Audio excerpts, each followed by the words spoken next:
За энэ прокурорын байгууллага гэдэг чиг чухал үүрэгтэй байгууллага юм байл л дээ. Элбэгд орж Миягомбын хол хоёрын үед улсын дээд шүүхийн ерөнхий шүүгч, хууль хэлтэн байгуулагч бидний ярьдаг улсын дээд шүүхийн ерөнхий шүүгч, ерөнхий прокурор, нэгний үйл авилгын нэмсгийн дарга 3.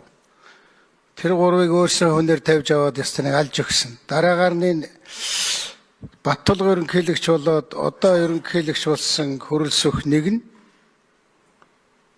Зандан Шатар ямцууж.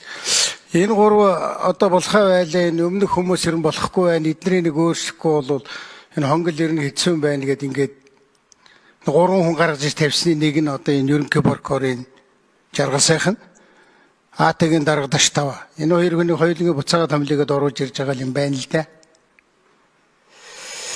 Хүнээс хамаардаг ч юм байна. Энэ улс төрчид гэж солиотой галзуутай юмнуудаас хамаардаг юм чи энэ томилогдож байгаа хүмүүс их байгаа.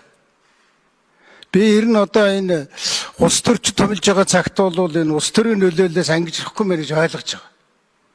Жаргал сайхан гойг бол одоо гайгүй майгүй гэл баахан юм ярьцгааж илээ. Би саяны энэ хэдэн жилийн хугацааг нь харахад тэр улс төрийн шинжтэй 80 хүний хэргийг багцлж оруулна гэдэг бол Монголын түүхэнд байхгүй шүү. Тэр хөгжлийн банкны хэрэг би яриад байгаа.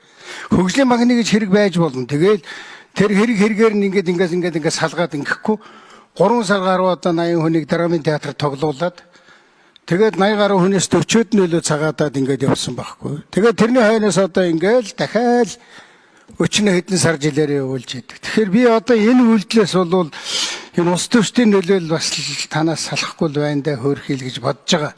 Ер нь манай их хурлынх манай Байнгын орооных нь прокурорын байгууллага дээр бид нар бас хамтраа шинжилгээ хийх хэрэгтэй байна. Энэ бол Жаргал сайхан ерөнхий прокурорын ажилч биш байна. Босоо тогтолцоо нь бол асар их одоо тийм сөрөг Монголын нийгэм маш их сөрөг авчирч байгаа.